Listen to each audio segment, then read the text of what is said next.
Atenção. Olá! Tutameia começa agora mais uma transmissão ao vivo nesses tempos de coronavírus e isolamento doméstico, né? A gente continua aí com você, procurando trazer sempre um personagem que nos ajude a compreender o momento que a gente vive. Então, aqui é a Eleonora. Rodolfo. E remotamente conosco o cientista Miguel Nicoleles, que você já conhece. A Eleonora vai lembrar um pouco mais do trabalho dele antes de fazer a primeira pergunta, mas eu queria, antes de ser feita essa primeira pergunta, te convidar para participar dessa nossa conversa, não só mandando seus comentários, mas levando mais longe as reflexões, as informações tão importantes que o Nicoleles vai trazer aqui ao longo da entrevista. Então, divulga entre seus amigos, compartilha nas redes sociais. Saiba que essa entrevista fica disponível para você no nosso canal de vídeo, o Tutameia TV. Todo o nosso trabalho está ancorado no site Tutameia, o endereço é tutameia.jor.br. Eleonora. Muito obrigada por você estar aqui hoje, nessa tarde. Está todo mundo em casa, né, com essa pandemia do coronavírus. E a gente queria começar perguntando para você qual a dimensão que você dá a essa questão. Ontem, a Angela Merkel disse que é o maior esforço, né, desde a Segunda Guerra. O Macron já falou que é a maior crise em 100 anos. Então, eu queria que você dimensionasse essa questão da pandemia do coronavírus, né? Depois a gente vê qual é a sua visão do que está precisando ser feito, como é que deve ser o encaminhamento disso. Bom, primeiramente, muito obrigado a você, Leonora, Rodolfo, pelo convite para novamente falar com vocês, né? Realmente, a situação é muito preocupante. Todos os meus amigos que trabalham na área, que eu tenho conversado, todo mundo concordam que essa provavelmente vai ser a crise sanitária mais séria desde da gripe espanhola, né? Que na realidade não é espanhola, porque ela começou nos Estados Unidos, na realidade. Espanha.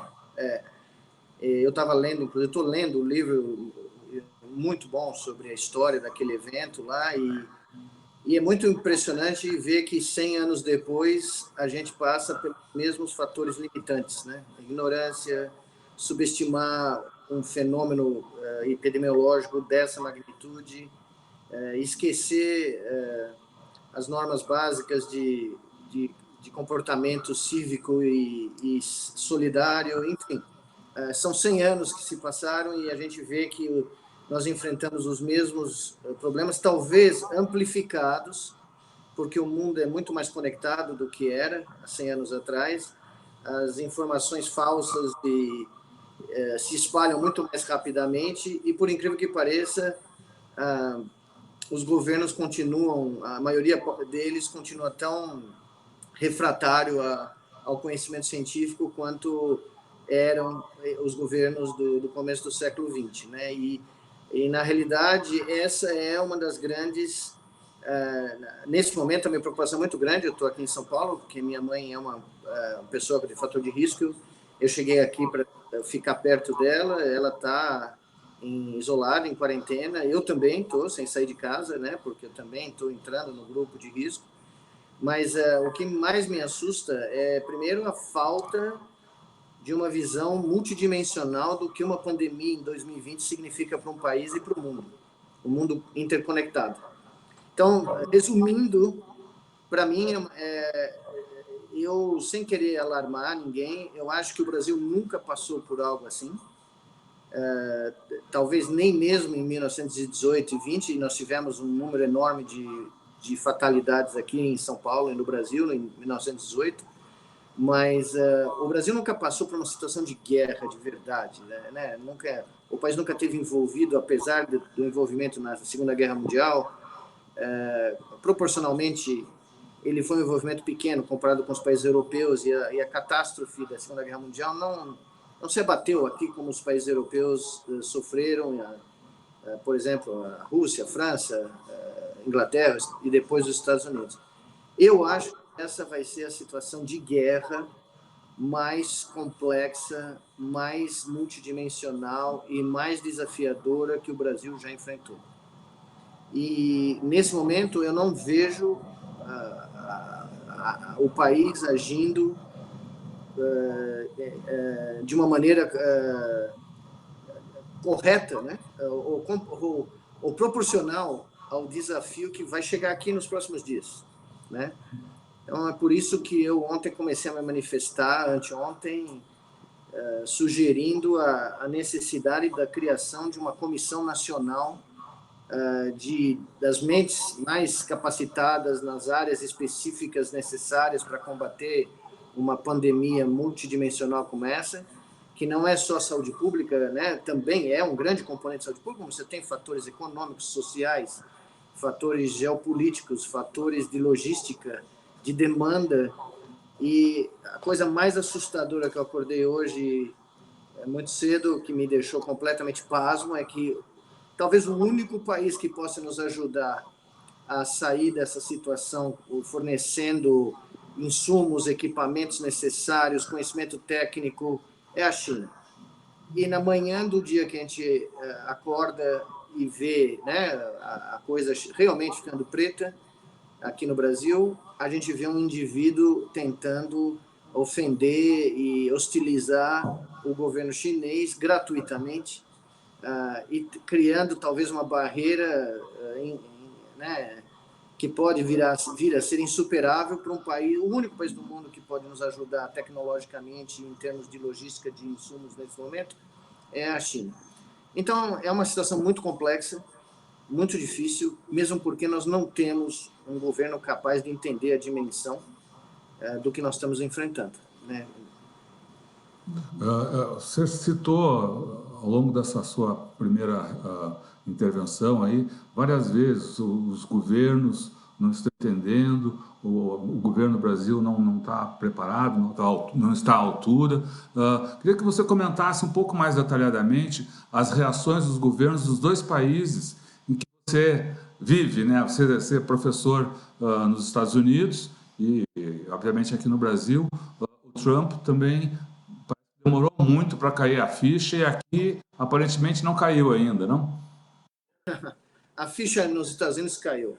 Não, estou dizendo aqui no Brasil. Não, aqui não caiu, mas veja, o New York Times pôs na capa do New York Times, 2, 3 dias atrás, não estou lembrado precisamente, uma estimativa do potencial de número de vítimas em que você podia mover os números para fazer a sua própria modelagem, você mesmo, né? Os Estados Unidos têm 330 milhões de habitantes. Aí o New York Times falou, bom, uma estimativa muito conservadora, muito baixa de número de pessoas, porcentagem de infectados, 35%. Mais uma estimativa mais razoável seria, como a Alemanha está pondo, a própria Merkel mencionou, 50%. Bom, você põe 50% de 300 milhões, você tem 150 milhões de pessoas alvo que podem estar infectadas. Se você tiver uma mortalidade de 1%, certo? Você está falando de 1,5 milhão de mortos. A mortalidade de 1% é uma mortalidade conservadora. Hoje saiu um estudo também no New York Times, vindo da China, onde os chineses em Wuhan calcularam a mortalidade, a melhor estimativa, no lugar mais sério, é uma mortalidade de 1,4. Todavia, você olha nos números da Itália e você vê uma mortalidade próxima de 8%. Exatamente. Então, aí você vê a Espanha explodindo os casos. Isso. E o que aconteceu no mundo? O que aconteceu? Quem está conseguindo ter algum tipo de controle do que está acontecendo? Primeiro, evidentemente, a China, que já tem hoje nenhum novo caso, e a Coreia, que é um fator espetacular. Por quê? Porque a Coreia começou a testar todo mundo que podia testar, começou a direcionar as pessoas que tinham que ir para isolamento, para serem separadas socialmente, começou com menos rigidez do afastamento social do que na China, e você olha a Coreia, estabilizou o número de casos, em 8 mil e poucos casos, com um número de mortes baixíssimo. Se você for, a última vez que eu olhei, eu acho que eram 66 óbitos, né? Quer dizer, você fica espantado com a eficiência da Coreia, que também se reproduziu em termos menores, mas também claros, em Taiwan, em Hong Kong, que estão do lado da China, que estavam do lado da explosão. Então, existem meios de contenção, existem lógicas estratégicas. O Brasil tem um dos melhores sistemas de infectologia do mundo. O Brasil é referência mundial em moléstias tropicais, em infectologia. O Instituto de Manguinhos é uma referência mundial. Só que, na realidade, é preciso acordar para esse problema, essa hecatombe, e começar a pensar estrategicamente. Né? Pensar estrategicamente é oferecer todos os meios e recursos necessários para a comunidade científica, a comunidade sanitaristas do Brasil, que são excelentes, colocar em prática as boas práticas que já são conhecidas para reduzir, nesse momento, antes que a coisa exploda, o número de pessoas infectadas. Porque se você fizer o mesmo cálculo que o New York Times fez para o Brasil, certo? Pensa nisso, 200 milhões de habitantes, Brasil. 50% infectados, o número que o New York Times acha mais ou menos conservador. São 100 milhões de pessoas. 1% de 100 milhões é 1 milhão. 1 milhão de fatalidades. Eu acredito que o Brasil até esteja mais bem equipado do ponto de vista de um serviço público de saúde, pelo fato do SUS existir e ele ser distribuído pelo território nacional, do que os Estados Unidos. Os Estados Unidos não têm isso. Os Estados Unidos têm os hospitais, os prontos-socorros dos hospitais, e não tem uma rede capilar como o Brasil tem de saúde pública.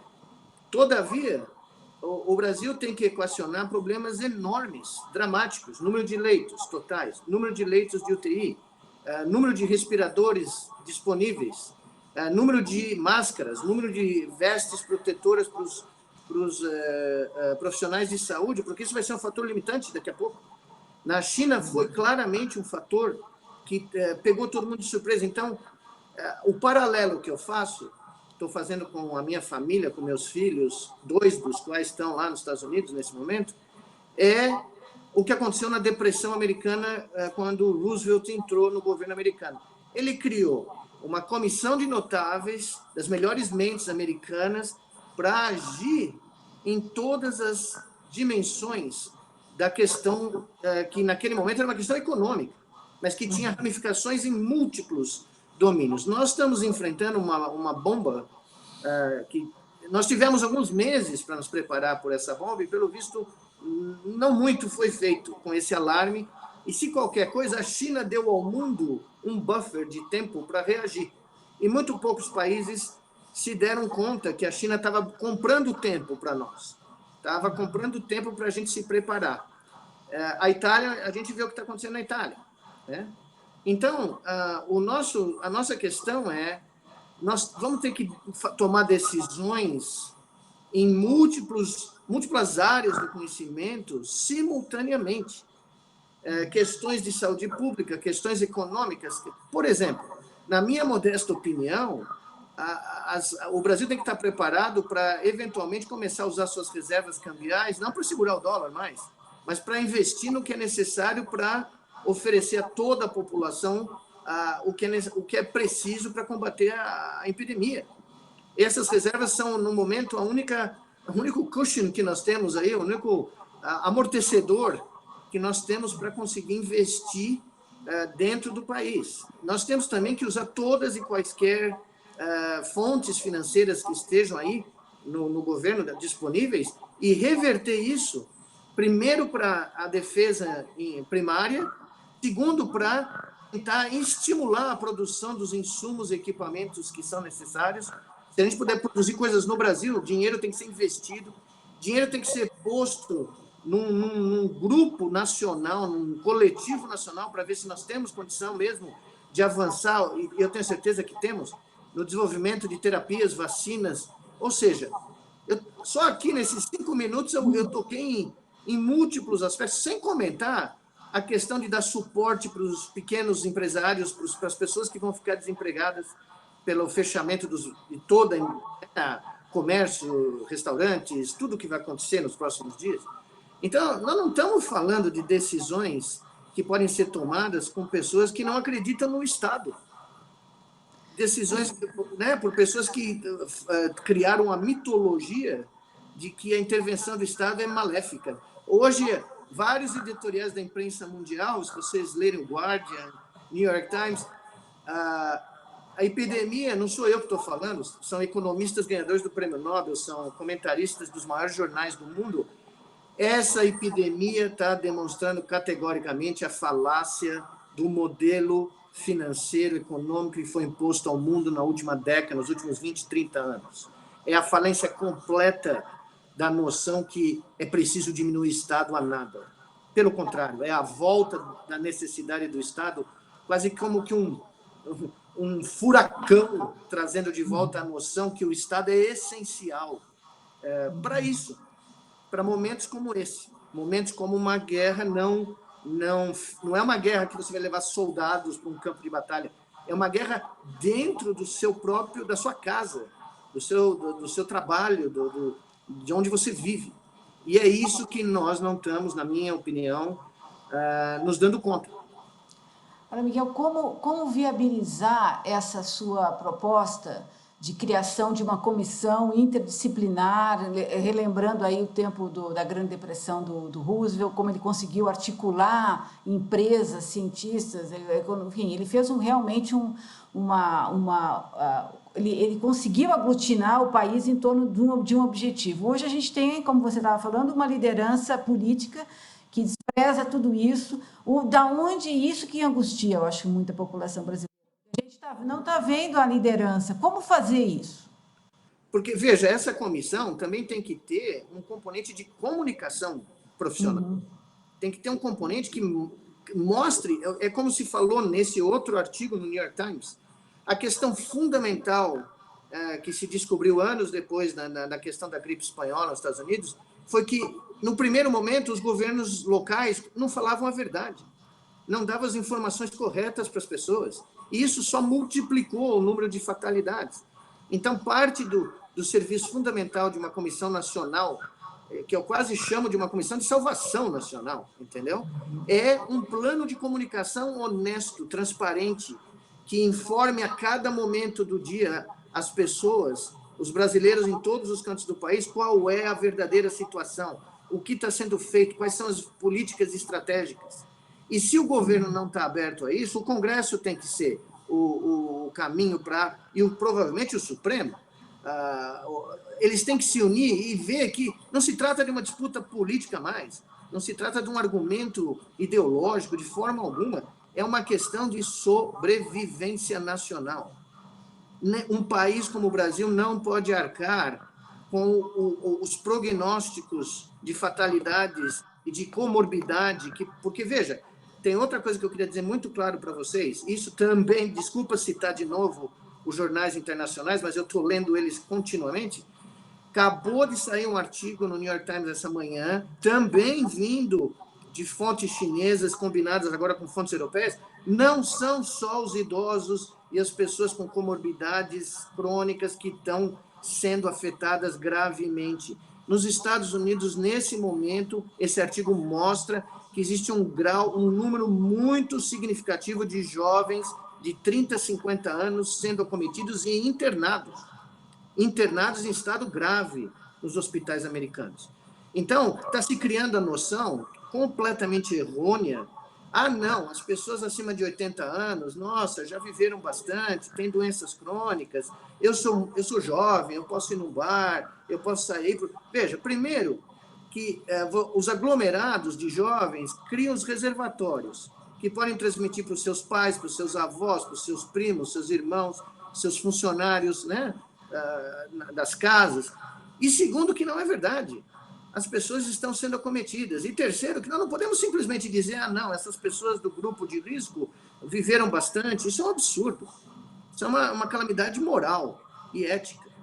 Nós não podemos simplesmente abdicar de uma faixa etária da sociedade e dizer que o vírus tem um alvo, né, muito claro nessa. Não é verdade e não é moralmente aceitável.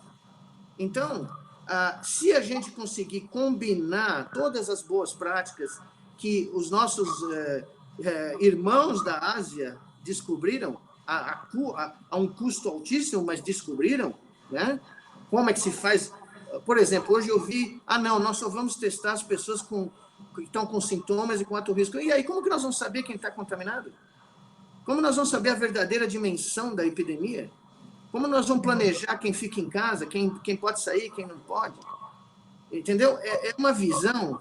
O Brasil precisaria estar importando testes, o Brasil precisaria estar importando respiradores, máscaras, roupas de proteção prioritariamente para os nossos profissionais da área de saúde, porque eles vão ser a primeira linha de defesa. E eles vão encontrar milhares de casos. Nós temos comunidades que vivem amontoadas, as pessoas vivem em comunidades nas grandes cidades do Brasil, em favelas, essas pessoas vão ser alvo dramático dessa infecção. O que está sendo pensado para fazer com essas comunidades? Nós estamos falando de milhões de brasileiros, não estou falando de um número, né, trivial. Então, toda essa visão, a pandemia não é só o vírus, a pandemia são todos os efeitos econômicos, sociais, macro efeitos num país como o nosso que precisam ser abordados, discutidos por pessoas que pensam, por pessoas que têm notório saber em cada uma dessas áreas. E o Brasil está cheio de gente competente. Cheio.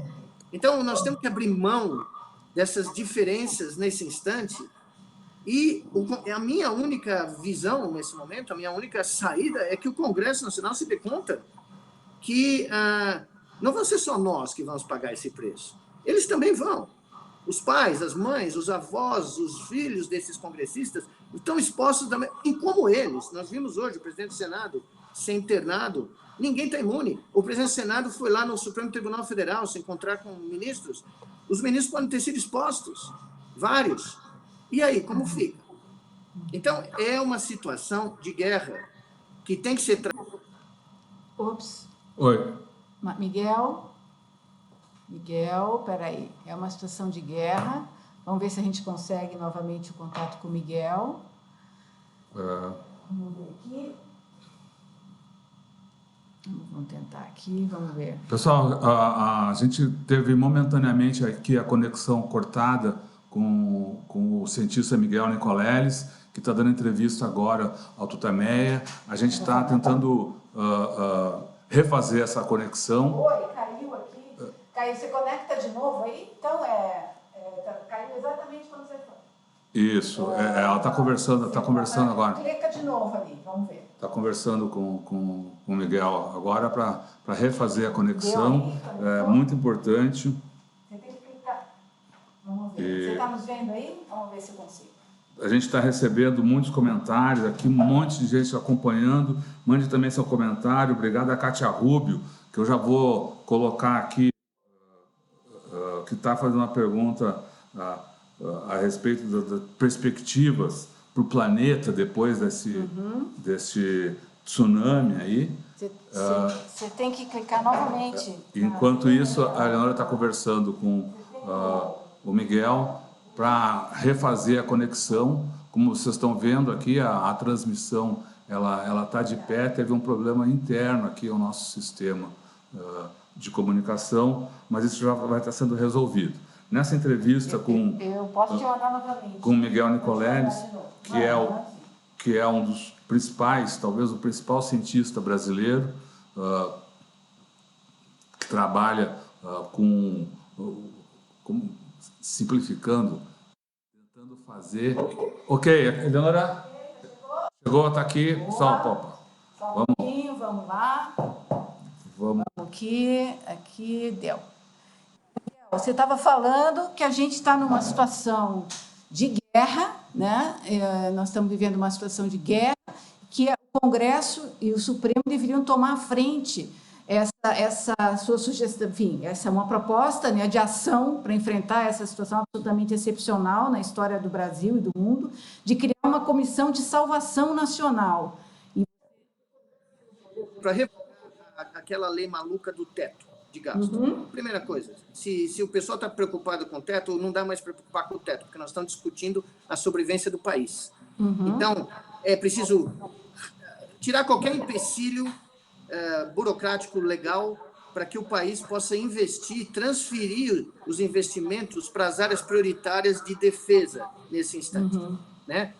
Quando os Estados Unidos entrou em guerra na Segunda Guerra Mundial, eles mobilizaram toda a economia americana para uma economia de guerra. para ganhar a guerra contra o nazismo. Nós estamos numa guerra, só que não é contra outro país, contra outra ideologia, é contra um organismo biológico altamente sofisticado, capaz de infligir baixas maiores do que uma guerra convencional. Então, o Congresso Nacional tem que amadurecer, tem que assumir um papel, né, sair das disputas aí ideológicas e, basicamente, assumir que nós temos que dar um rumo e que a sociedade brasileira precisa ser galvanizada enquanto uma comunidade única, não uma comunidade dividida, porque se nós nos dividirmos enquanto sociedade, pode esquecer, nós não temos chance de sobreviver isso aqui. A Coreia está dando conta da brincadeira, a China está dando conta, porque elas são sociedades coesas que se uniram numa guerra através de um chamado das lideranças políticas do país, que disseram, olha, ou a gente faz isso, ou a gente não sabe para onde vai acontecer, para onde a gente vai. Então, é preciso que alguém, né, como dizem nos Estados Unidos, que os adultos da sala sentem e se deem conta que acabou a brincadeira, acabou a loucura que o Brasil caiu, entendeu? Nós temos que coletar a inteligência coletiva social que o Brasil tem na área científica, na área econômica, na área de logística, comércio internacional, mercado, como viabilizar planos de sustentação econômica para as pessoas que vão perder os empregos, para as empresas que vão ficar sem cash flow. Os Estados Unidos está injetando, o mercado financeiro teve 1,5 trilhão. Eles injetaram o PIB do Brasil a semana passada no mercado financeiro. E agora eles vão injetar 1 trilhão nos americanos.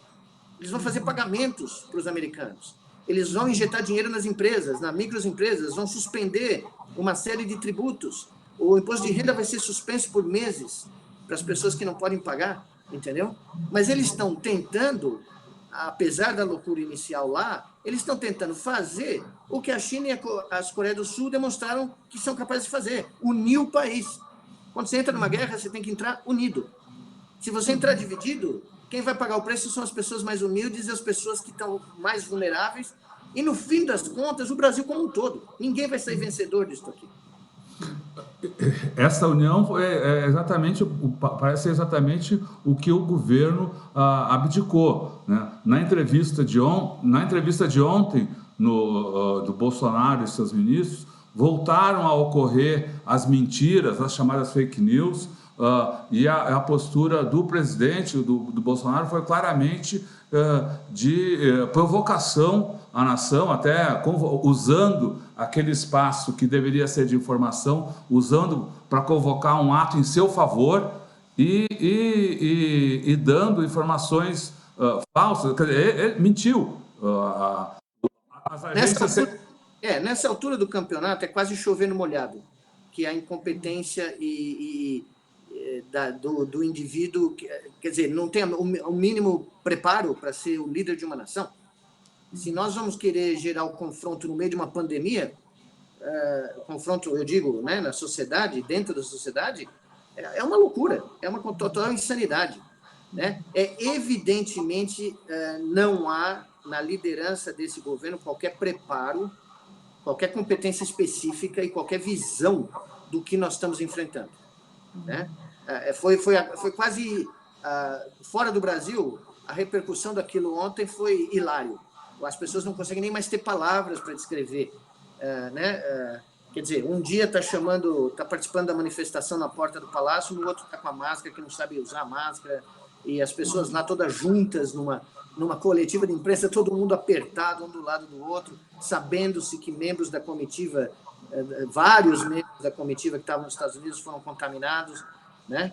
Então, não dá, simplesmente não dá. Por isso que eu estou dizendo que a minha única esperança é um apelo ao Congresso Nacional. Porque o Congresso Nacional se transformou, nesse momento, na única chance de se ter algum tipo de racionalidade em se dirigir, se criar uma visão estratégica e começar a dirigir o país e a sociedade brasileira de uma forma organizada e homogeneamente unida rumo à trincheira desta guerra. Entendeu? Agora, isso implica tirar o executivo do cenário. E eu acho que houve outra queda? Eu acho que foi. Você está ouvindo, Miguel? Tem que conectar novamente. A transmissão continua, teve de novo uma queda aqui na comunicação com o Miguel Nicolelli, cientista brasileiro. Está de volta. Cortou. Já está aqui, já conectou. Miguel, eu estava consultando que essa sua proposta implica, de certa forma, tirar o executivo, tirar Bolsonaro do cenário, ou não? Não pode esperar um processo de impeachment acontecer para tomar atitudes, certo? Evidentemente, ele já abdicou da liderança do processo quando ele chamou essa epidemia de um resfriado, de uma coisinha, certo? O ministro da Saúde está tentando fazer algumas coisas. Só que esse leque tem que ser ampliado. Esse leque tem que ser ampliado para a sociedade civil, para se valer da expertise específica que o país tem. Né? O Brasil não pode se isolar internacionalmente. Nós vamos precisar de ajuda, sim, internacional, para combater e para lidar com essa pandemia. Ajuda científica, ajuda técnica. Nós vamos ter que comprar insumos, nós vamos ter que comprar equipamentos. Então, não é possível combater um barato desses com pessoas ligadas ao presidente da República demonstrando, ou insultando, ou criando tensões geopolíticas com o maior parceiro comercial do país. É completamente insano. Essas pessoas têm que ser retiradas, tem que se tirar o microfone delas. Elas não podem mais se manifestar dessa maneira em nome do governo, em nome do país. O dano que isso está causando é incalculável, certo? Os chineses estão mandando milhões de máscaras para a Europa, estão ajudando a Itália, ofereceram ajuda a outros países. Eles são, nesse instante, mesmo porque eles estão saindo da primeira fase do pico, né, eles conseguiram achatar, de certa maneira, a famosa achatamento da curva de infecção, eles vão ter capacidade daqui a algumas semanas de começar a suprir o mundo. Porque a capacidade de recuperação industrial da China é uma coisa de louco. Então, eles vão ter capacidade de começar a produzir máscaras, respiradores e outras coisas e começar a suprir outros países. Como é que nós vamos criar uma crise diplomática com esse país? Mesmo porque é o maior parceiro comercial do Brasil. Não é? Não faz o menor sentido. São coisas simples, são coisas absolutamente... até a neurocientista consegue falar sobre elas, entendeu? Miguel, eu queria que você falasse um pouco sobre o SUS.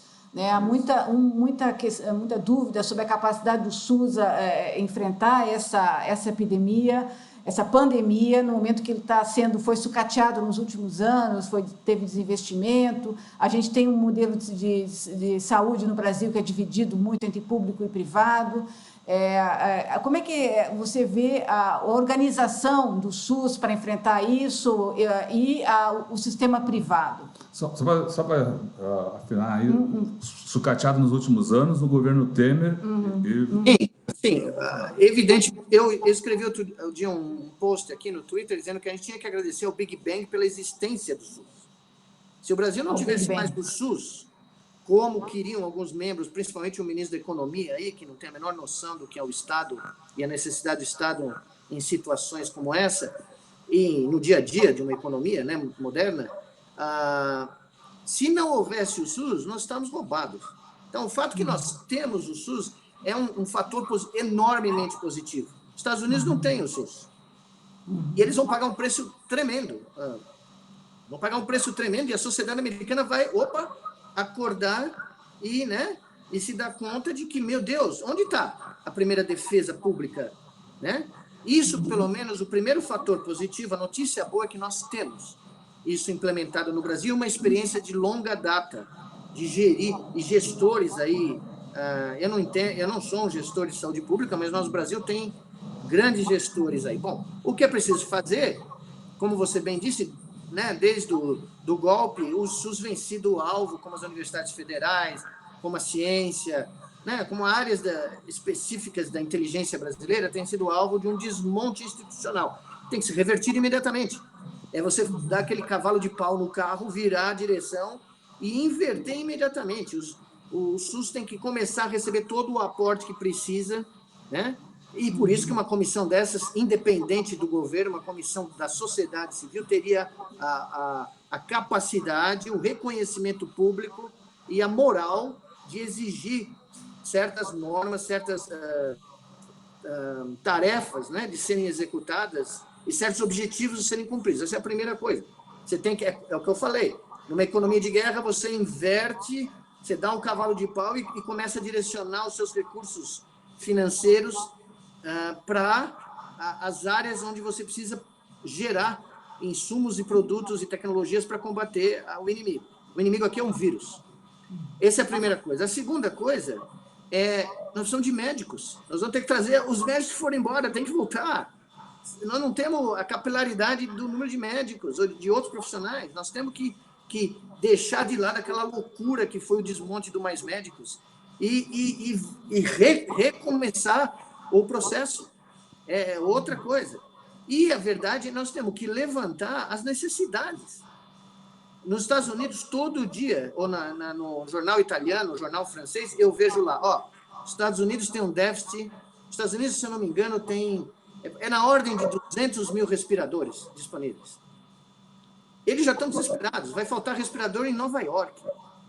No centro financeiro do mundo, eles não têm suficiente respiradores se o número de infectados for mais ou menos naquele intervalo de 35% a 50% nos Estados Unidos. Então, eles estão desesperadoramente indo no mercado internacional para comprar ou redirigindo as empresas deles, algumas da área médica, para produzir respiradores. O problema é que o tempo que vai levar para você conseguir redirecionar a indústria para produzir é muito tempo. E a capacidade de produção mundial de respiradores está no limite. Tá? Isso está no Guardian de ontem. Tá? Então, todas essas questões são questões extremamente complexas e claramente muito acima do grau de discernimento do atual presidente da República. Né? Eu não estou falando nada de novo aqui. Eu não estou fazendo nenhuma alegação extemporânea. Essa sensação aí parece já ter chegado a boa parte da população, mesmo de antigos apoiadores do Bolsonaro, e se refletem nessas manifestações de ontem e anteontem, pedindo fora Bolsonaro. Qual a sua avaliação? Eu queria aproveitar essa pergunta para perguntar sobre a visão da comunidade científica e dos médicos nesse momento, porque os médicos, especialmente, aparentemente, eles apoiaram esse governo ou a eleição dessa pessoa lá atrás. Você vê que há uma mudança na comunidade científica, na comunidade médica, como é que você vê a reação da sociedade, então, da população e da comunidade científica? Avaliar qual é a opinião média dos médicos brasileiros, porque eu não clinico há 34 anos, né? E eu acredito que as pessoas que têm qualquer discernimento básico, né, vão olhar para a situação que nós vamos viver daqui a alguns dias e falar, não dá. Vai ser uma tsunami. Vai ser um tsunami. Não tem outra metáfora. Eu usei a palavra hecatombe. Tá? Eu pensei que ontem de madrugada, eu não conseguia dormir, apareceu um editorial no New York Times de um médico, de um cirurgião pediátrico, está lá, todo mundo pode ler, cirurgião pediátrico de Nova York, que está na linha de fronteira. O começo do artigo dele, o mundo caiu. Porque ele está vendo o que está acontecendo nos hospitais. Ele é um médico... é cirurgião pediátrico, é um especialista, né, altamente especializado, mas ele está vendo, ele está sendo recrutado para lidar com pacientes não pediátricos, porque não tem pessoal médico. Né? Então, eu não posso... É muito difícil para mim dar uma estimativa, mas eu acredito que as pessoas, os médicos, os cientistas, sem dúvida, e os médicos também, vão chegar no momento e falar, veja, cometeu seu engano. Cometeu seu engano, não tem como. Nós não podemos sacrificar a vida de milhões de pessoas por causa de um engano numa eleição. Reverter o caminho. É reverter o caminho. Eu sou muito... Evidentemente que eu sempre fui muito otimista aqui no Brasil, mas eu teria muita cautela em julgar o que aconteceu ontem e anteontem como, né, o acordar repentino da consciência política nacional. Tá tudo bem aí? Tá tudo bem. Então, eu não avançaria o sinal a achar que ontem começou, né, o fim da inércia mental e operacional que tomou conta do país nos últimos 4 anos. Todavia, é um sinal claro. Aqui onde eu estou, em Perdizes, eu fiquei completamente abismado de ver a magnitude da resposta. E isso não foi deixado isoladamente, né, nos lugares onde aconteceu, porque aparentemente eu não assisto, nunca assisti, há 40 anos que não assisto, mas aparentemente o Jornal Nacional pela primeira vez pôs isso ao vivo, então o Brasil inteiro viu que caiu a máscara, né, caiu a farsa. E agora, eu não milito no mundo político, então não sei os meandros do que pode ser feito imediatamente. Eu sei de uma coisa, nós não temos um segundo a perder. Já perdeu-se muito tempo. E, por exemplo, precisa avisar para os caras, para eles pararem de fazer entrevista coletiva com todo mundo grudado no outro, amontoado, aqui em São Paulo. É uma coisa ridícula. Você tem médico infectologista falando lá em nome do governo de São Paulo e amontoado com gente do lado. Onde já se viu um negócio desse? Né? Vejam as conferências de imprensa na Europa, tem um cara lá, isolado, afastado, sabe? Então, como é que você vai dar o exemplo? Né? E tem que parar de jogar para a torcida, entendeu? Tem muita pessoa também que me incomoda profundamente jogando para a torcida. Tem que ser realista e honesto. E tem que ter transparência. Nós temos que trazer testes, nós temos que testar um número muito maior per capita. A resposta da Coreia comparada com os Estados Unidos é óbvia. Vocês olharem os números, quantos testes per capita feitos, né, na Coreia, é o maior do mundo e funcionou. A Coreia fabrica testes, né? Fabrica os próprios testes. Né? Eu não tenho certeza absoluta disso. Eu não tenho. Agora, a Coreia, se ela fabrica, nós temos que comprar da Coreia. Tá? Se a China certamente fabrica. Nós temos que ir lá e comprar em números, né? Não interessa quanto custa nesse momento. Oferece, se for o caso, faz escambo, oferece soja, bife, carne de porco. Está tendo a maior crise de carne de porco da história na China. Tá? Não interessa, nós temos que redirecionar o nosso foco financeiro econômico para construir ou comprar ou adquirir ou financiar o que é necessário nas diversas áreas que seriam logística de hospital, logística de leito UTI, fornecimento de equipamento, insumos, proteção para os agentes profissionais de saúde, medidas econômicas para proteger as camadas da sociedade que vão perder os seus empregos imediatamente nos próximos dias, né? Tudo isso tem que ser pensado ao mesmo tempo. Então, você tem que ter as melhores mentes do país pensando junto, desinteressadamente, pessoas que não estão preocupadas com quem vai ganhar a eleição daqui a 6 meses ou quem vai concorrer para não sei o quê, porque isso aí virou secundário. É como um cara falou na Itália, eu estava em Bérgamo em outubro, eu estou vendo os lugares que eu fui em Bérgamo. Não, veja, eu escapei desse barato em 4 lugares do mundo por uma questão de semanas. Eu dei uma palestra na China em novembro, escapei 2 semanas antes disso acontecer. Eu estava dando palestra na Europa no final de janeiro, escapei por uma questão de semanas de lá. Né? E eu estava em Bérgamo em outubro. Eu fui no teatro da minha palestra, o Teatro da Cidade, onde outro dia eu vi no jornal as pessoas indo lá para fazer triagem. Né? Aquilo cortou o coração, porque eu andei por aquelas ruas daquela cidade. E eu vi, é uma população mais idosa, certo? Tudo bem, mas eu vi as pessoas andando, vivendo, aquilo virou uma cidade fantasma. E isso está vindo para cá. Né? E eu não consigo conceber que a sociedade brasileira seja tão absolutamente inerte a não imaginar que num esforço de guerra tudo para. Tudo para. O foco tem que ser contra o inimigo. O inimigo está muito claro nesse momento. Não é um país estranho, não é uma ideologia estranha, é um organismo altamente sofisticado, capaz de mudar a sua configuração, resistir, mutar. E nós somos as melhores mentes que o Brasil tem para combater esse inimigo, enquanto nação. Entendeu? E é essa a minha grande angústia nesse momento. Miguel, a gente tem aqui uma pequena assembleia nos assistindo, várias pessoas mandando perguntas, comentários. De novo. Tem que conectar de novo. Tem que conectar de novo. Espera um pouquinho. Bom, mas aí vamos... Eu vou já, enquanto se refaz a conexão aqui, eu já vou apresentar até para que o pessoal que está nos assistindo possa discutir também. A gente está agora no olho do furacão, mas essa pandemia está dando, como disse o Miguel, exemplos de que há uma percepção de que estamos todos no mesmo barco, né? Tá aí. Já está aqui.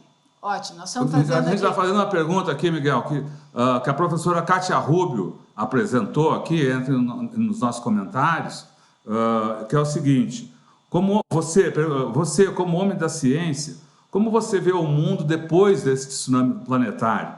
Tá certo que a gente está no olho do furacão agora, mas você acredita que uma nova ordem mundial se apresentará? Que base ética deve prevalecer após isso? Então, é muito boa essa pergunta, a Kátia conheço muito bem, muito obrigado pela pergunta, porque ela levantou a bola para eu cortar na rede, entendeu? Eu estava falando com o meu grande amigo... Ela é aquela jogadora de vôlei. Eu estava falando com um grande amigo meu na Suíça, que é um matemático, meu colaborador há anos, e nós chegamos à conclusão que o mundo precisa de um movimento, um novo movimento, que nós estamos chamando We Humans, nós humanos. No meu último livro, que está para sair aqui no Brasil, curiosa, uma coincidência tão maluca. No último capítulo eu falo, veja, no momento em que a cosmologia do mundo se transformou, o epicentro da cosmologia do mundo se transformou no Deus dinheiro e na igreja dos mercados, a vida do ser humano passa a não ter valor algum. Então é preciso reformatar, reconfigurar, realinhar a nossa cosmologia centrada no ser humano. No caso, eu falo no cérebro humano, mas subentende-se humanismo. Nós vamos precisar de um novo movimento iluminista, um novo humanismo do século XXI, em termos completamente amplos, que envolvam toda a vida do planeta, porque o que nós estamos vendo é um pequeno exemplo de um evento, ainda não está nos termos, mas que poderia ser um evento de extinção da espécie. Ok? Poderia ser um movimento de extinção da espécie? Você acha? Não, ele não é. Ele não é, mas veja, eu estava vendo os números de 1918. As pessoas não falam disso. Sabe quantas pessoas a estimativa mais acurada, moderna? 100 milhões de mortos em um ano. A peste, a gripe espanhola de 1918, em um ano, matou mais do que um ano da peste na Idade Média na Europa no século XIV, perdão. Tá? Mais um ano. Matou mais do que 20 anos da epidemia de AIDS, do HIV. Ok? Para um mundo que tinha o quê? 1/3 da população de hoje? Pensa numa brincadeira dessas. Matou mais do que a Segunda Guerra Mundial. Quando você puser as baixas da guerra, tá? Mais ou menos 50 milhões de pessoas, a pandemia, esta aqui, eu espero que não chegue nem próximo.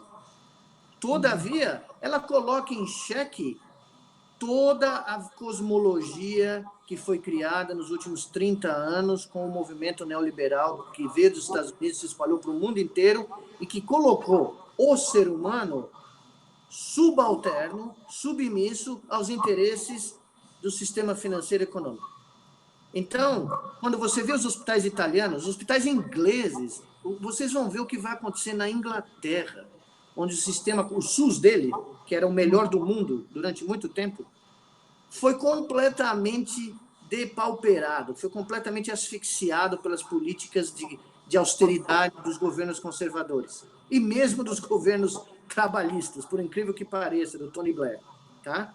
A Inglaterra, os médicos estão escrevendo diariamente nos jornais ingleses, desesperados. Eles não têm máscara, não têm roupa, não tem viseira, não tem a proteção, porque você precisa proteger os olhos também. Né? Então, a Itália anunciou há uma semana no Corriere della Sera que os médicos iam começar a decidir quem vai viver e quem não vai. como se fosse de volta à trincheira da Segunda Guerra Mundial. Certo? Então, essa pergunta da Kátia é muito pertinente, porque, novamente, um outro colunista do New York Times hoje fala perfeitamente isso. A vida como nós conhecíamos até essa epidemia acabou.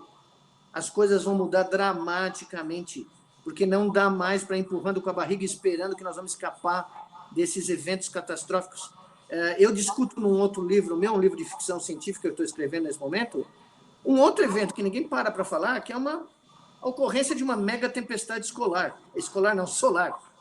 eletromagnética, que pode derreter todos os equipamentos eletrônicos, internet, tudo que nós temos aqui. E isso ocorreu 200 anos atrás e está para ocorrer a qualquer momento. Tá? Nós estamos entrando na área de alta probabilidade de um blast do Sol gerar uma tempestade geomagnética que derrete tudo que nós construímos como a infraestrutura da nossa sociedade. Ou seja, nós criamos um mundo repleto de fragilidades, porque nós priorizamos o ganho financeiro, o ganho econômico, sem nos preocuparmos com o que pode acontecer de um momento para outro com a nossa espécie, com a nossa vida. Então, essa visão de que a tecnologia vai nos salvar de tudo, que ela vai resolver nossos problemas, é uma falácia criada por essa cosmologia voltada ao Deus Dinheiro. Né? O Deus Dinheiro gerou o culto à máquina, que também está nos levando à ilusão de que nós somos os senhores do universo e vamos inventar um gizmo qualquer aí que vai nos salvar. Não funciona assim. Se qualquer coisa, pensa só, parem para pensar. Uma forma de vida das mais primitivas que existe no planeta está ameaçando milhões de seres humanos nesse momento. Nós estamos falando de uma merreca, de um vírus, ok? Uma capa de proteína com um pedaço de RNA lá dentro. Olha o que está acontecendo. Por quê? Porque nós simplesmente, como espécie, globalmente, ignoramos, né? Eu chamaria isso em inglês o termo é blind spot. É uma área do campo visual que você não consegue enxergar. Nós criamos esse blind spot. Nós fomos avançando na nossa visão de que o mundo financeiro é determinante para todos os aspectos da vida humana, e num país como os Estados Unidos, a primeira ou segunda maior economia do mundo, hoje a gente não sabe, né, com a da China, olha o que está acontecendo. Eu não sei se vocês viram, o número de casos está dobrando diariamente, cada 24 horas. Tá? E as pessoas estão começando a se dar conta de que tudo que foi construído é um castelo de carta. Exatamente. Você puxa uma cartinha aqui embaixo, desmonta tudo. Como já disse É difícil a gente não citar agora, né? Aquele velho sábio que dizia tudo que é sólido desmancha no ar, né? Mas vocês se deram noção, num dia, o Federal Reserve injetou o PIB do Brasil no mercado financeiro e não adiantou nada. Ninguém mais está nem olhando a notícia de bolsa, ninguém está mais nem se preocupando com isso, porque tem coisas mais elementares para cuidar. Programas de computador que fazem os grandes movimentos do mercado. Veja, pela primeira vez na minha vida, eu tenho 59 anos, né? Aliás, tem um ponto que eu queria mostrar, que é o cataclisma ético do mundo. Ontem, eu recebi o meu boleto do meu seguro-saúde aqui no Brasil. Ele só aumentou mais de 90%, porque eu completei 59 anos, ok? Como você pode justificar um barato desses? No meio do que nós estamos vivendo, né? Você pagava X e, de repente, você tem que pagar 2X. No caso, um caro, né? Não. E pare para pensar na lógica, na visão, né, dessa corporação, dessa empresa, que no meio de uma pandemia mundial te manda um boleto 2 vezes o valor que você pagou um mês atrás. Tá? A sensibilidade zero. Porque não existe mais a empatia. Não existe mais nenhum componente humano nessa decisão. É um componente numérico, é um componente financeiro, né? Então, o que eu estava dizendo é que lá nos Estados Unidos, esse choque vai ser absolutamente dramático. dramático, porque mesmo o candidato democrata, que está para ganhar aí a nomeação do Partido Democrata, né, que eles conseguiram torpedear o Bernie Sanders e vai vir o establishment, né, o John Biden, já falou, olha, não, esse negócio de ter seguro-saúde para todo mundo, imagine, não é assim, as empresas têm que ganhar dinheiro, você entendeu? Mesmo no meio de uma pandemia, os caras não conseguem ajustar o seu mind frame, né, o seu ponto de vista. Então, terminar a resposta para a Kátia, nada vai ser igual. E essa não é a opinião minha, é a opinião da economista que escreveu hoje também no New York Times, falando exatamente isso. A vida vai ser completamente diferente, porque, primeiro, nós não temos a menor ideia de como a economia global vai se comportar nos próximos meses. Por exemplo, você sempre aprendeu o beabá da economia, quando a incerteza aumenta dramaticamente nos mercados financeiros, o ouro sobe. O ouro caiu. Por quê? Porque provavelmente as pessoas não têm nem capital para cobrir o rolo, o buraco que foi criado nos seus portfólios financeiros, porque elas já estavam vendendo tudo que tinham para investir na bolha do mercado de ações. Então, o ouro está sendo vendido para pagar o buraco que existe no mercado financeiro. Isso, que eu me lembre, nunca ocorreu dessa maneira, né? Em teoria, o ouro estaria explodindo nesse momento. Né? Miguel, você conhece muito bem Estados Unidos e China. Uma conversa também que está rolando é que essa epidemia, falando aí do pós-epidemia, para completar um pouco a pergunta da Kátia, essa pós-epidemia mostraria de vez a supremacia da China, que os Estados Unidos seriam derrotados nesse episódio todo, nesse cataclisma, e que a China assumiria uma liderança mundial. Como é que você vê esse embate China e Estados Unidos? Bom, evidentemente, o americano médio, ele não se deu conta ainda do que a China é. Ele acha que a China é um lugar onde faz iPad e iPhone, os caras só montam coisinha, né? Eu dei várias palestras nos últimos 4 anos na China, não dá para descrever o que eu vi lá, assim, conversando 5 minutos. A infraestrutura implantada, tendo implantada na área científica, tecnológica, de infraestrutura básica, rodovias, portos, aeroportos, tudo que você possa imaginar, pensado 40 anos no futuro, os chineses estão fazendo. Tá? E como eles conseguem sincronizar, por peculiaridades próprias do sistema político deles e cultural, sincronizar a população, a sociedade para objetivos nacionais, para metas nacionais, não dá para competir com os caras. Tá? Não tem como nesse momento. E os americanos não se deram conta ainda. A soberba, o hubris americano, e eu vivo lá há 32 anos, eu posso te contar histórias até o fim da minha vida, não se deu conta ainda de que acabou a brincadeira. Os chineses chegaram para ficar, entendeu? Então, do ponto de vista econômico, a última grande vantagem americana é a capacidade de imprimir dólar sem parar. Por que eles estão pondo 1 trilhão no mercado e vão pôr 1 trilhão na economia pessoal do cara, né, da rua lá? Porque eles têm uma máquina de imprimir que imprime até acabar. Né? Mas isso vai chegar num limite. Vai ter um limite. Né? Esses acordos comerciais, por exemplo, o fato da Rússia bater de frente com a Arábia Saudita e jogar o preço do óleo lá embaixo, isso não foi uma decisão tomada pela Rússia sozinha. Muito obviamente, né? Essa decisão muito provavelmente foi discutida com a China, e essa decisão é uma decisão geopolítica estratégica para talvez abaixar o preço do petróleo e permitir que a China rapidamente restabeleça o seu output industrial a um custo mais baixo do que seria com o preço do petróleo no valor que estava, você entendeu? Eu não tenho informações, mas, por exemplo, hoje teve uma coluna do Pepe Escobar que fala exatamente o que eu estava pensando. Isso. Né? E o que eu vejo claramente é isso. nós, no Brasil e nos Estados Unidos, nós não temos a menor ideia do que a China se transformou ainda. Eu sempre conto, eu acho que eu contei para vocês na última conversa, eu estava lá quando eles mandaram aquele satélite quântico, né, em órbita, e fizeram a primeira transmissão de partículas do satélite para a base aqui, para demonstrar o fenômeno de entanglement, né, a maior distância possível, bater o recorde.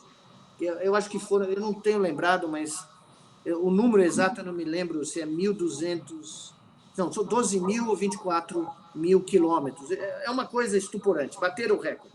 Eu estava almoçando numa universidade, no hospital de uma universidade. As pessoas levantaram na sala, porque interrompeu a programação da TV estatal, e começaram a mostrar o experimento ocorrendo, os caras comemorando no centro lá de espacial da China e tal. As pessoas levantaram para aplaudir.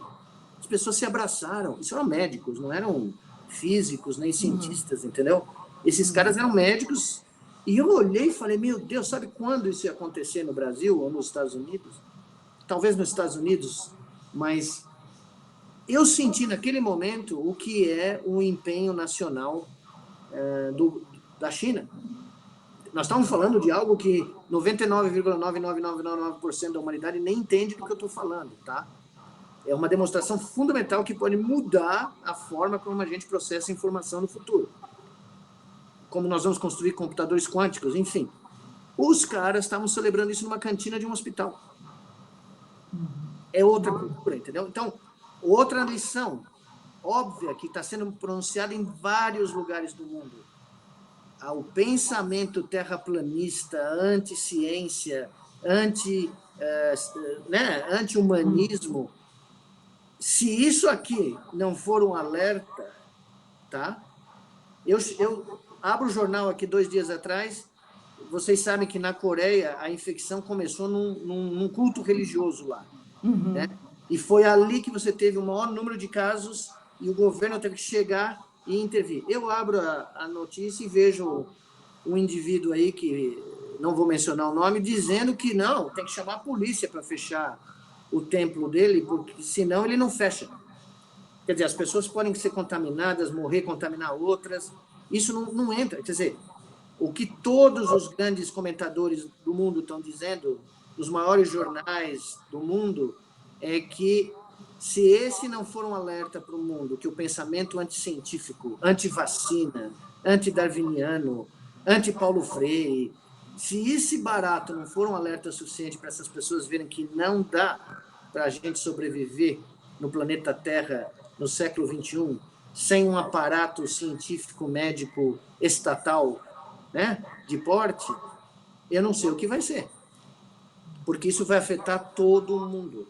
Isso não é uma doença que vai só afetar as camadas mais humildes. Como nós estamos vendo, membros do Supremo, membros do Congresso, artistas, jogadores de basquetebol, jogadores de futebol, né? De repente, a tal conversinha de tirar dinheiro das universidades federais passou a ser completamente fora de noção, né? Como é que você já era fora de noção? Não, ela já era fora de noção para nós, mas ela deve passar a ser completamente fora de noção para cada brasileiro vivo nesse momento. Se a maior produção científica, que é a única chance que nós temos de achar uma cura, uma terapia, uma vacina, para um barato como esse aqui, vem das universidades federais brasileiras, como é que nós podemos apoiar uma política de destruição da infraestrutura científica do país? Que é o que está acontecendo, basicamente, né? Fala aí, Rodolfo. Não, então, é exatamente isso. Quer dizer, a gente vê o mundo se procurar juntar forças para enfrentar esse desafio e ver o governo brasileiro fazendo piada disso, né? E até desviando recursos. Hoje a manchete dos jornais é que uma medida do governo permite às empresas cortar metade os salários. Miguel, como é que você pensa em levar adiante essa proposta de formação dessa Comissão de Salvação Nacional interdisciplinar, que seria levada adiante pelo Congresso? Eu sou um cidadão individual nesse caso. Eu estou tentando falar publicamente, né? Porque eu tô me sentindo realmente... eu nunca me senti tão preocupado com não só a saúde dos meus familiares, como a saúde global da nação brasileira e da sociedade brasileira. É um sentimento de angústia extremamente profundo, que requer que eu faça algo, o que eu puder. O que eu consigo fazer é ter ideias e tentar divulgar essas ideias e tentar oferecer isso para que as pessoas reflitam e se deem conta do grau da seriedade da crise que a gente está tendo. A minha primeira intenção em conversar com vocês e conversar com outros jornalistas que eu confio e conheço, que são sérios, é tentar divulgar essa ideia e tentar ver se, né, pessoas no Congresso Nacional que têm poder de galvanizar apoio político entendam, né? Eu não estou remetendo absolutamente nada para mim, eu não preciso participar de nada, nada disso. O que eu quero é mostrar que sem um esforço centralizado, coerente, homogêneo, que engloba uma plataforma de comunicação, uma plataforma de ação a nível de saúde pública global, uma plataforma de estratégia econômica, geopolítica, de contatos, porque, veja, o Brasil está isolado internacionalmente. Isso é outra coisa que ninguém fala aqui. Nós estamos nos transformando rapidamente numa nação pária. Tá? As pessoas falam do Irã ser uma nação pária, vocês não têm ideia do que é viajar para fora do Brasil como cientista e ouvir o que as pessoas falam do Brasil atualmente, em todo lugar que eu passo no mundo. Tá? Então, é preciso, nesse instante, por exemplo, ampliar os laços de colaboração com a China, por exemplo, ou com a Coreia, tá? E não criar razões de desavença, usando racismo, usando xenofobia da mais baixo calão. Né? A gente não sabe de onde veio o vírus. A gente não sabe direito, ninguém tem ideia ainda do que aconteceu. Né? Você precisa muito tempo para a gente ter uma noção. E o vírus não tem nacionalidade, o vírus é um organismo independente, entendeu? Ele não tem fronteira. Claramente nós vimos isso, né? Ele se espalhou pelo mundo inteiro em uma questão de 60 dias. Então, o intuito é sensibilizar as pessoas que ainda têm um grau de racionalidade, um grau de preocupação com o Brasil, principalmente nas esferas do Congresso e do Poder Judiciário, que exijam, se for o caso, que o Executivo se mexa e que o Executivo reavalie a dimensão do problema e se disponha a colaborar com a inteligência brasileira em várias áreas, independentemente das questiúnculos aí políticas, né? E que esses outros poderes se deem conta de que ou a gente faz alguma coisa agora, ou o preço que nós vamos pagar é aterrorizante, é aterrorizador. Eu queria que você falasse só, antes da gente acabar aqui, você falasse um pouco da sua rotina. Né? Você é um cientista, um médico que está, como muita gente, está confinado aí na sua casa aqui em São Paulo. Eu queria que você falasse um pouco de como é que você está se sentindo, como é que está a sua vida. É uma coisa muito difícil para mim, porque eu nunca paro, né? Eu nunca paro em lugar nenhum e não paro de fazer coisas. E nesse momento, a minha preocupação central, evidentemente, é o bem-estar da minha mãe, que é uma pessoa de mais de 80 anos, que está também em quarentena em casa. Ela está bem, mas a preocupação é diária. Eu tirei uma licença para poder estar aqui com ela nesse momento e de repente, me encontrei por razões óbvias, também tendo que ficar resguardado em casa. Então, por um lado, é terrível, é uma ansiedade contínua, mas eu estou aproveitando esse tempo para me atualizar, para estudar, para escrever, para poder compilar informações de múltiplas fontes, que é o que eu gosto de fazer e faço, fiz a vida inteira, para tentar ter alguma utilidade, né? Poder ajudar, porque o neurocientista, numa hora dessas, as pessoas podem achar, bom, o neurocientista tem nada a ver com saúde pública, com infectologia. Certo, não tem, mas a gente pensa, né? Todas as pessoas são seres pensantes. Então, a minha rotina tem sido de me atualizar o máximo possível, né? Eu tenho a dizer que tive momentos de grande emoção nas últimas semanas em ver colegas meus da faculdade, como a Esther, que foi minha colega 1 ano na minha frente na faculdade, ter sequenciado o vírus lá no Instituto de Medicina Tropical, que eu conheço desde que eu entrei na faculdade, quase trabalhei lá. Foi um momento emocionante de ver gente que eu estudei, que foi meu colega de turma, realizar um fato científico de repercussão internacional, mostrando cada vez mais, confirmando o que eu falo há anos, que a qualidade dos cientistas brasileiros é altamente competitiva no mundo. Nós temos recursos humanos fenomenais, mas que precisam receber apoio. Gente como a Esther, como outros pesquisadores aqui do Instituto de Medicina Tropical, do Manguinhos, Butantan, esse pessoal está vivendo de aerosol, no sentido de, né, a gente fala nos Estados Unidos, fumes, gas fumes, né, porque você tirou o ar da ciência brasileira. Então, isso tem que ser revertido imediatamente. Você tem que ter uma comissão desse pessoal da área de infectologia para discutir, brainstorm rapidamente qual é a melhor estratégia a ser seguida. Em vez de as pessoas trabalharem isoladamente, tem que todo mundo trabalhar junto, porque nós temos o talento humano para, eventualmente, até desenvolver essa vacina aqui no Brasil. Existem vários esforços no mundo nesse momento, na China, nos Estados Unidos, na Alemanha, na Coreia, mas o Brasil tem uma expertise tremendo nessa área. Manguinhos é uma das instituições mais conhecidas na área de moléstias tropicais do mundo. Talvez seja a primeira do mundo. Mas eles precisam de recursos, eles precisam de apoio irrestrito. E não é só do governo, é da sociedade brasileira. A sociedade brasileira tem que se negar a ser cúmplice desse sucateamento das nossas inteligências e das nossas bases de defesa da sociedade brasileira. Nós não podemos nos omitir. Eu falo isso não só do cidadão comum, todos, os cientistas, economistas, intelectuais, artistas, as pessoas comuns, jornalistas, nós temos que tirar esta blindagem do que está sendo feito e expor para a sociedade brasileira o grau de responsabilidade que a prova nós vamos viver daqui a alguns dias. Mas dá tempo ainda dá tempo de reagir. Nós descobrimos a gravidade disso antes, por exemplo, do que a Itália se deu conta.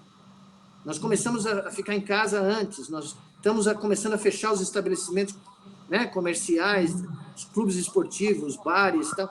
A juventude precisa se dar conta, não dá para ir no barzinho mais, do jeito que a gente vai, porque o seu pai, sua mãe, sua avó, lá em casa, você pode transmitir para elas, ou você pode ficar doente. Eu acabei de ver hoje de manhã, fiquei aterrorizado, médicos de 40 anos, 30 e poucos anos na Itália morrendo, entendeu? Então, eu acho que é preciso ter um pouco de seriedade nesse momento. O Brasil é o país do deboche, da gozação, do bom humor. Eu gosto do bom humor, eu também adoro fazer ironia, mas nesse momento nós precisamos de seriedade. E tem que começar, o exemplo tem que vir de cima. Então, é quase um apelo aos poderes que ainda têm algum grau de racionalidade à disposição de se darem conta que o Brasil nunca entrou numa guerra dessa magnitude na história. Não tem nada igual, não tem precedente. Tá? E a gente, então, precisa agir de uma maneira sem precedente também. Né?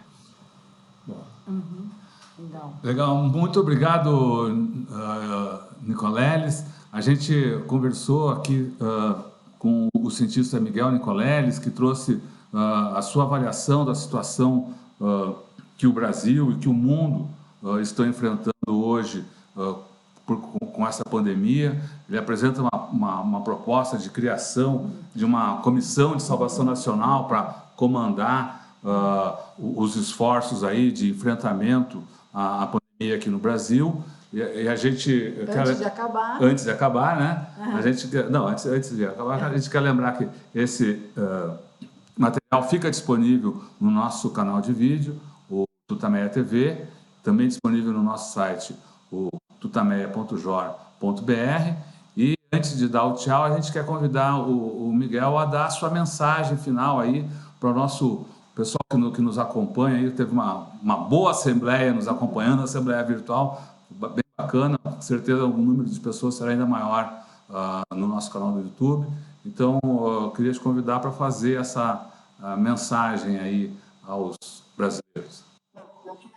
Oportunidade, basicamente dizer a todo mundo que está nos ouvindo e vai nos ouvir que não é momento de entrar em pânico, não é momento de perder a esperança, não é momento de se desesperar, não é momento de saquear os supermercados, não é momento de isolar dos nossas ações e pensamentos os idosos, as pessoas com doenças crônicas. Não é essa a solução nem o caminho a ser seguido.